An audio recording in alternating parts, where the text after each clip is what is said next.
When Emily Carter lost her brother, Lance Corporal James Carter, to a roadside bomb in Afghanistan, her world shattered. James wasn't just her older brother, he was her protector, her best friend, and her hero. In the wake of unspeakable grief, she found herself leaning on the men who had served beside him, the Marines who had called him brother too. Years later, on the happiest day of her life, those same men gave her a gift she never expected. They walked her down the aisle one by one, in honor of the man who couldn't. Emily Carter always said her older brother James was born with a protector's heart. Even as kids, James made it clear that no one messed with his little sister. When Emily scraped her knee, he was the one who ran inside for band-aids. When she had a nightmare, it was James who let her crawl into the bottom bunk and sleep peacefully. And when their parents divorced when she was 10, it was James who held her hand during the arguments and whispered, "We're going to be okay." Growing up in a small town in North Carolina, the Carters didn't have much, but they had each other. Their mum worked 2 jobs, and their dad, when he was around, floated in and out of sobriety. James, 4 years older and always just a little too mature for his age, stepped into a role most kids never ask for. Emily admired him fiercely. To her, he wasn't just a brother. He was part guardian angel, part best friend, part everything. James had always talked about the Marines. Even before high school, he devoured books about military history, watched old war movies on repeat, and followed every news story about the wars in Iraq and Afghanistan. But it wasn't until his senior year that he made up his mind. Emily remembered the night he told her, sitting on the hood of their mum's old Chevy, under a sky so full of stars it almost looked unreal. "I need to do something bigger than me, Em," he said, tossing a pebble down the gravel driveway. "I want to make a difference. I want you to be proud." "I already am," she said. She meant it. He shipped out to boot camp 3 weeks after graduation. Emily cried the entire day he left, clutching the sleeve of his camouflage uniform like if she held on hard enough, the world wouldn't change. But James sent letters, dozens of them. Long, messy pages covered in ink and smudged with sweat, sometimes dirt. His handwriting was awful, always had been, but Emily read each one like scripture. He told her everything, how awful the chow hall food was, how blistering the runs on Paris Island could be, how he'd met a guy from Detroit named Wilson who snored like a freight train, how he missed home, how he missed her. When he deployed to Afghanistan with Echo Company, 3rd Battalion, 5th Marines, he kept writing. The tone of the letters changed. They became shorter, more careful, less about the food or the guys, and more about thoughts, about life. "War messes with your head," he wrote once. "You start to measure time by explosions, by losses, but I think about you every day. That keeps me human."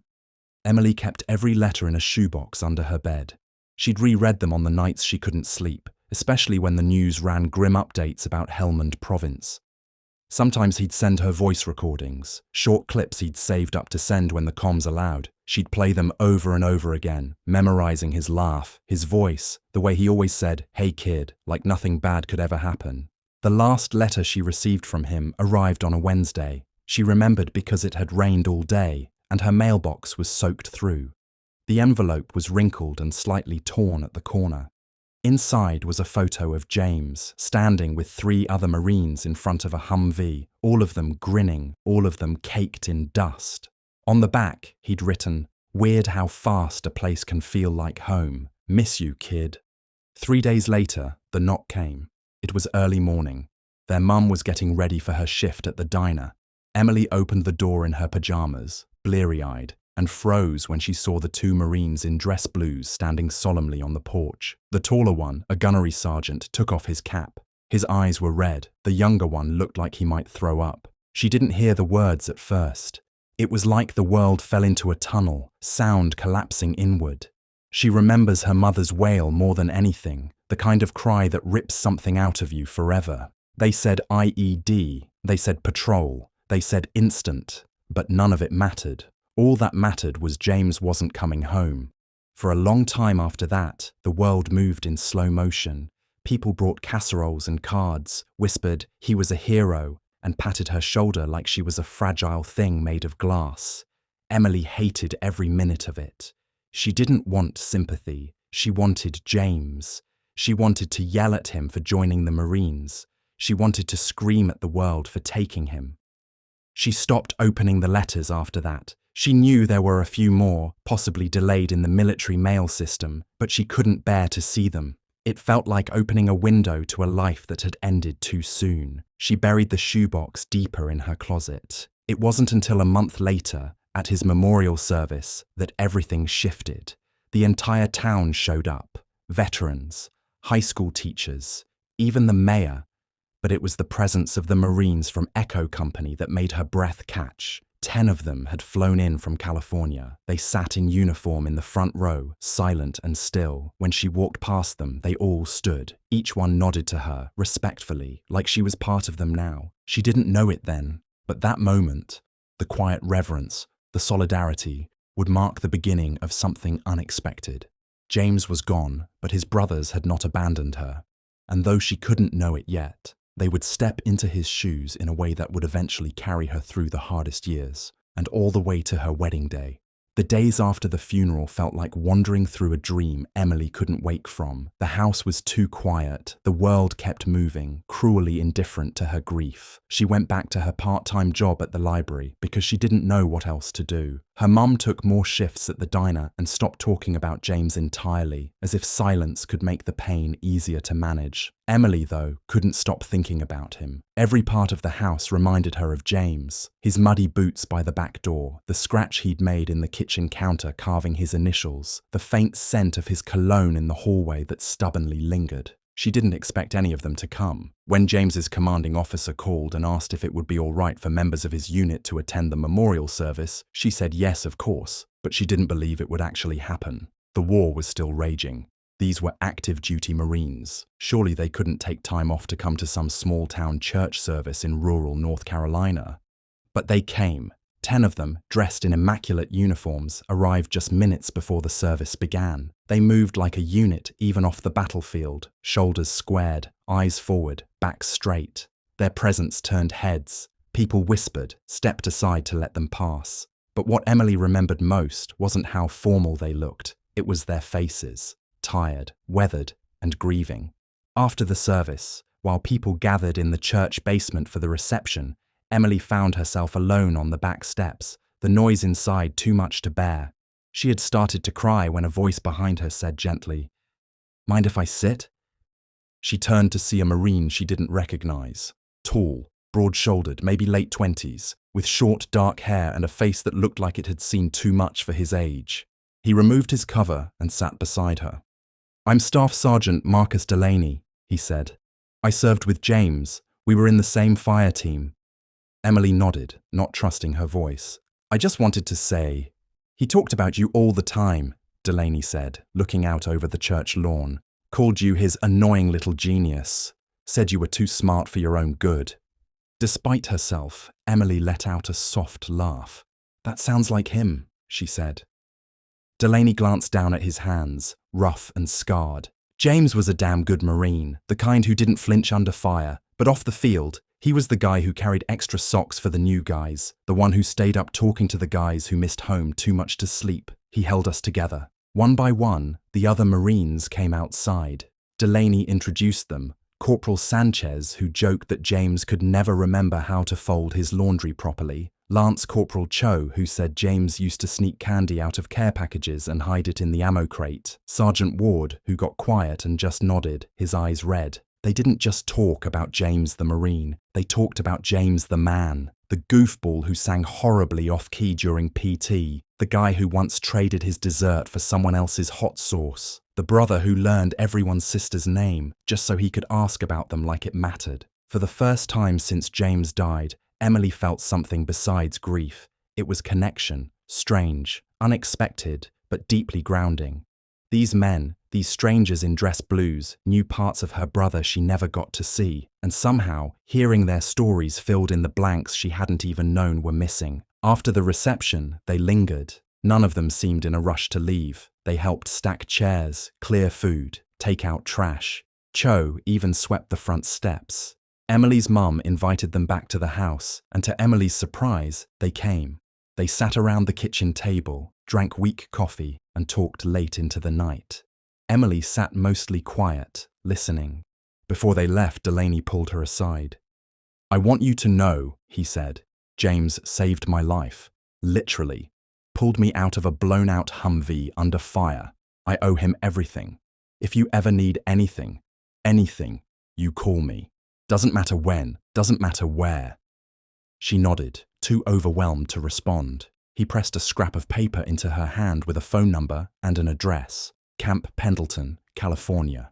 Over the following weeks, the letters started, not from James this time, from his brothers. Sanchez sent a Polaroid of the fire team from a barbecue on base. He would have been flipping burgers and pretending he didn't burn them, the note said. Cho mailed her a patch from their unit, with a tiny message scrawled in the corner: Semper Fi, always family. Even Ward, who had barely spoken at the funeral, sent her a coin from their last deployment and a simple message: "You're still his sister. That means something." They didn't stop writing. Birthdays, holidays, anniversaries. They checked in, not just out of obligation, but out of something deeper, something that came from having bled alongside her brother and wanting to carry part of his legacy forward. When Emily turned 21, a package arrived from California. Inside was a copy of a photo she'd never seen. James sitting on the hood of a Humvee, arms around Delaney and Sanchez, all three laughing so hard their faces were blurred. The caption scribbled on the back read, "The last good day." It broke her heart and healed it all at once. As time went on, her connection with Echo Company deepened. She FaceTimed them on holidays. She asked about their lives, who had kids now, who had gotten out of the service, who was still deployed. They sent pictures, videos, even a video of James's old bunk, still kept tidy in tribute. The pain of losing James never went away, but something remarkable began to grow in its place. A strange, stitched-together kind of family. These men weren't just James's brothers anymore. They were hers too. She didn't know it yet, but those bonds would carry her through the next chapter of her life. They would be there for heartbreaks, job changes, and when a man named Ryan would walk into her world. They would be there for everything, especially when she stood at the end of an aisle in a white dress and needed someone to take her fatherless hand. Grief doesn't follow a straight line. It loops back on itself, arrives uninvited, stays longer than it should, and often disguises itself as other things: anger, fatigue, forgetfulness, or sudden laughter that feels out of place. For Emily, grief became a quiet companion. It showed up in the mornings when she made 2 cups of coffee out of habit.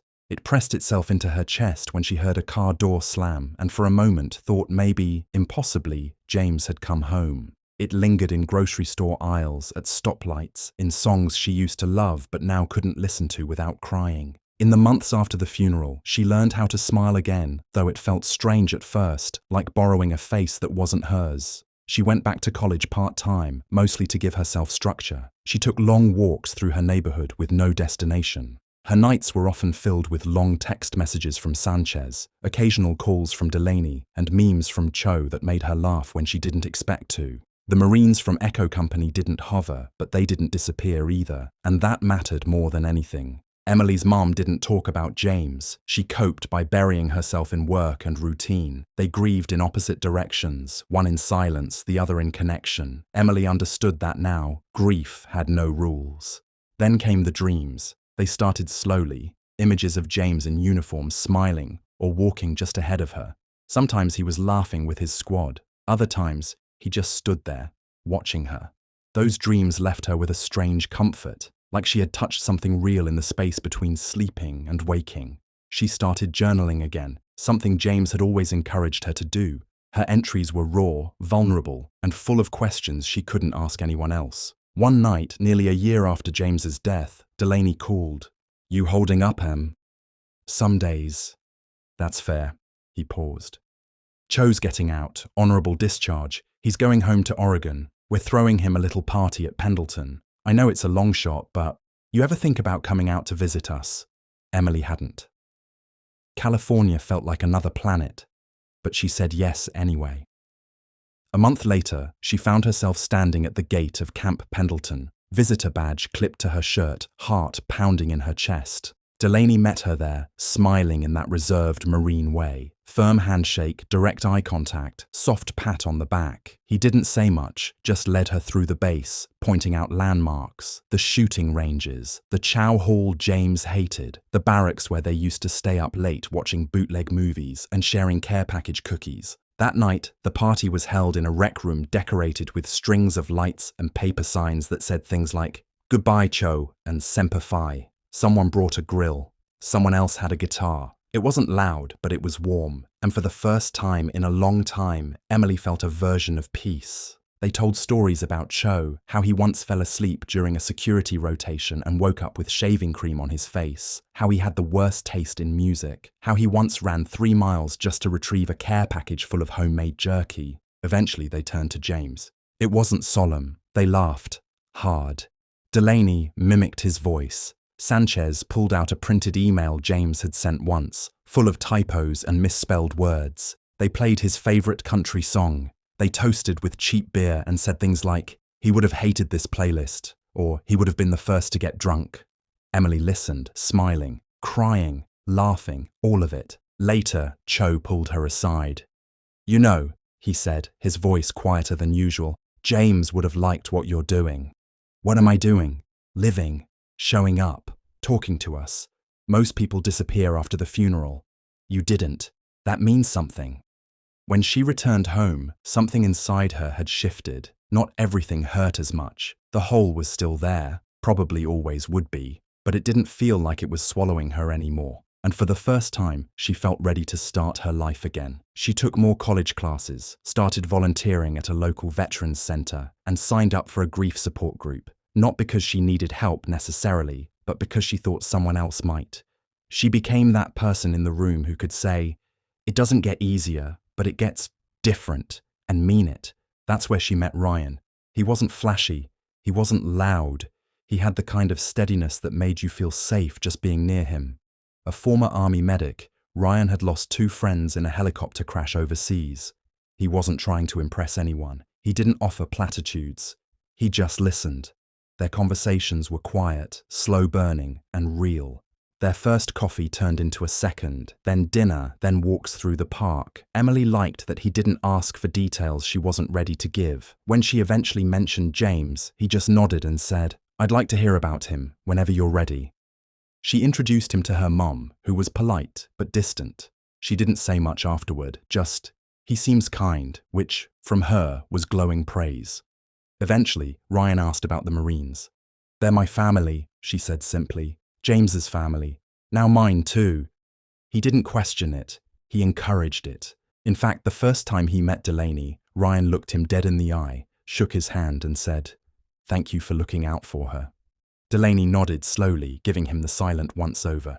"She's a lot tougher than she looks," he said. Ryan smiled. "I figured that out pretty fast." It wasn't long before Emily realized she was falling in love. It was different than she imagined it would be, not a lightning bolt, more like a sunrise, warm, gradual, inevitable.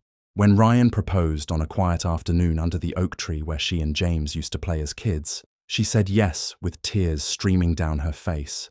But as the wedding planning began, so did the ache. Her father wouldn't be there. That bridge had burned long ago, and James, who had always said he'd walk her down the aisle one day, was gone. She didn't say it out loud at first. She just carried the weight silently. Until one night, lying in bed, she looked at Ryan and said, "I don't know who's going to walk me down the aisle." He thought for a moment. "You don't have to figure it out alone," he said. "Who would James want it to be?" And just like that, the answer began to form in her mind. Not a single person, but many. The ones who carried his gear, who carried her grief, who showed up when they didn't have to. The ones who had become her family, step by step, letter by letter, story by story. Echo Company. James's brothers. Her brothers now. And she knew in her heart that the next chapter, her wedding day, would belong not just to her and Ryan, but to James too. Because love, like grief, can be shared. And family, as she'd learned, doesn't always mean blood. The morning light poured softly through Emily's bedroom window as she sat at her desk, pen in hand, staring down at a sheet of crisp ivory stationery. The words wouldn't come easily, not because she didn't know what to say, but because the emotions behind them pressed so tightly against her heart it felt like they might burst. She was writing to Echo Company, It had been a few weeks since Ryan proposed, and the wedding planning had picked up speed. The venue was booked, a small but charming church on the edge of town, with whitewashed wood beams and stained glass windows that painted the floor in shades of rose and gold when the sun hit just right. The dress had been chosen, delicate lace with a modest train. The date was set for early spring, and yet, one question had hung over it all, unspoken but heavy. Who would walk her down the aisle? One night, as she flipped through her wedding planning binder, Emily found herself staring at the processional section, and all the breath left her lungs. She slammed it shut and pressed her forehead to the cover. She hadn't thought it would hit so hard, this empty space where her brother was supposed to be. It was Ryan, steady as ever, who put it into words first. "Have you thought about asking the guys?" She knew who he meant instantly. Echo Company. James's brothers. Her brothers. The idea hadn't fully formed yet, but once it did, it wouldn't let go. So now, she wrote, "Dear Delaney, Sanchez, Ward, Cho, and everyone, you've always said I'm like a little sister to you. I've always thought of you the same way. You carried James through the toughest places on earth. You carried me through the darkest time of my life. And now, I'm about to start something new, something beautiful, and I can't imagine doing it without him. But I also can't imagine doing it without you. So here's what I'm asking, with all the love and gratitude in my heart. Would you walk me down the aisle? Not just one of you, all of you. Together. I know it's not traditional. I know it might be strange, but James was never one to care about normal. He cared about loyalty, brotherhood, family. And that's what you are. Please say yes. Love, Emily." She mailed the letter on a Monday and waited. It took less than 4 days for the first response to arrive, a thick envelope addressed in Delaney's unmistakable, blocky handwriting. Inside was a card that simply read, "We'd be honored. We'll all be there. Full dress blues. Count on it." The others followed. Sanchez sent her a photo of him ironing his uniform, joking, "Even pressed the pants like James used to make me do." Cho sent a drawing he'd done himself. A sketch of 6 Marines standing tall, surrounding a bride in silhouette. Underneath, he wrote, "We've got you." Emily cried for almost an hour after reading their responses. Not sad tears, not entirely happy ones either. Something deeper, a strange mix of gratitude, longing, and the realization that even though James was gone, the love he built around her remained. As the wedding drew near, the preparations felt less like tasks and more like quiet acts of healing. Emily found herself writing James letters again, small notes she kept in her journal, sometimes full of updates, sometimes just memories. "You'd hate the flowers, by the way. Too many peonies." Or, "Mom cried today when she saw the dress. You'd probably cry too, but pretend not to." She started leaving a seat open at fittings symbolically, where James might have sat. She ordered a charm with his photo to sew into the hem of her gown. She even asked the florist to make a boutonniere in Marine Corps red and gold, for him. The night before the wedding, the town was quiet. Emily stood outside her childhood home, the porch lights casting a soft glow over the front yard. The crickets sang. Her mom came out and sat beside her, holding 2 mugs of chamomile tea. "You know," her mum said quietly, "when James was 6, he told me he wanted to be a brave man who helps people. I thought he meant firefighter, or maybe a doctor." Emily smiled. "He helped people, all right. He saved people." "You too," her mom said. "He's still saving you. I see it. In the way you live. In the people who've surrounded you." Emily leaned into her mother's shoulder and let the tears come again, softer this time. The next morning, the sun rose early, casting golden light across the dewy grass of the churchyard. Inside the dressing room, Emily stood in front of the mirror. Her dress fit perfectly, flowing gently from her waist like wind over water. Her hair was pinned just how she'd wanted, soft, elegant, timeless. But it wasn't until she clasped the dog tag around her neck, James's name etched in steel, that she truly felt ready. A knock at the door. She turned. Delaney stepped in first, immaculate in his dress blues, the crimson stripe down his trousers sharp as ever. Behind him, the others followed. Sanchez, Cho, Ward, 2 more who had served with James, but whom Emily hadn't seen since the memorial. They lined up before her silently, 6 figures standing tall, proud and solemn. Delaney stepped forward. "Emily," he said, voice thick with emotion. We are here for you, every step, every moment. Today, we carry you forward. And without another word, she placed her hand on Delaney's arm. The chapel doors opened. Gasps filled the room. The sight of 6 Marines in full dress blues escorting a bride down the aisle was nothing short of breathtaking, not because it was grand, but because it was reverent. The weight of grief and love, of loss and honor, moved with them. Emily didn't hear the music. She didn't see the guests. All she saw was light pouring through the stained glass windows. All she felt was James. She could almost hear him. "You look ridiculous, kid." She smiled. They reached the altar. The Marines stepped back, saluting in perfect unison. Delaney gave her hand to Ryan, and in that moment, she knew. James was there, in every step they took, in every salute, in every beat of her heart. He had walked her down the aisle, through them, through love.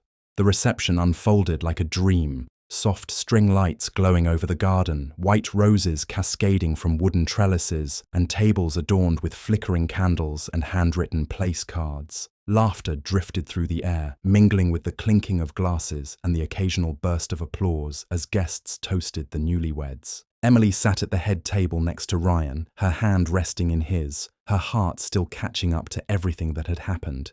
The ceremony had been everything she didn't dare hope for: solemn, joyful, sacred, and full of presence. Not just the presence of those in attendance, but of the one who couldn't be there in person. James. She had felt him. In the sun filtering through the stained glass. In the steady footsteps of the Marines at her side. In the way Ryan looked at her when she reached the altar.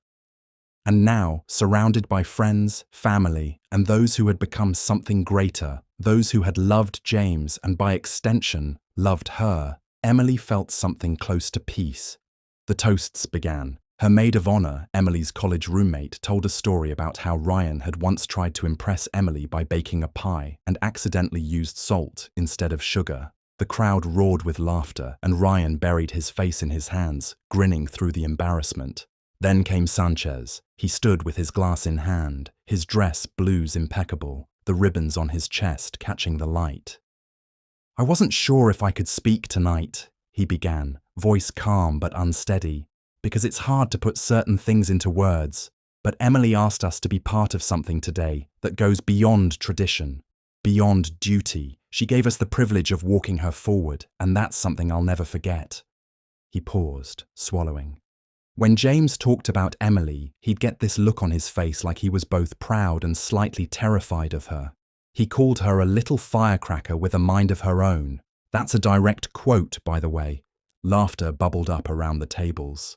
But he also said she was his heart, his anchor, his reason for fighting, for coming home. Sanchez turned slightly, addressing Emily directly. "Today, I saw you walk with strength, with grace, and with a piece of him in every step.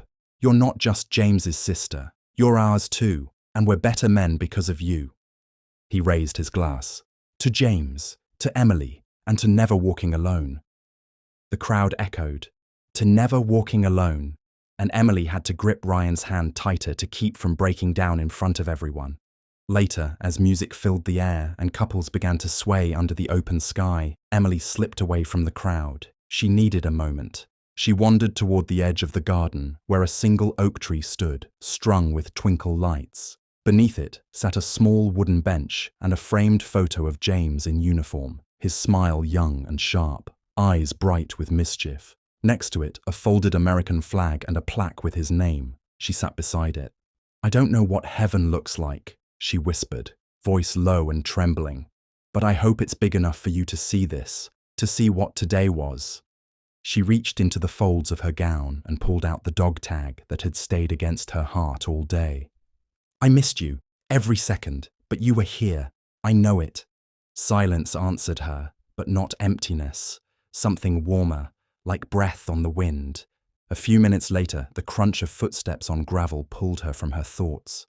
Delaney approached quietly, hands in his pockets. "Thought I'd find you here," he said. She smiled gently. "It's where I feel closest to him." Delaney nodded, eyes on the framed photo. "You did good, kid," he said. Emily let out a breath. "So did you. All of you." They sat in silence for a moment, letting the evening wash over them. "You know," he said, "James used to joke that if he ever had to come back and haunt anyone, it'd be me. Said I was too serious." Emily laughed, eyes brimming. "You are?" Delaney smiled faintly. "He'd be proud of you. Not just for today, for everything, for surviving, for loving again." She looked at him. "You think it's okay? That I found love?" "Emily," he said, "you finding love doesn't dishonor James. It honors him. He fought so you could live, and you're doing that.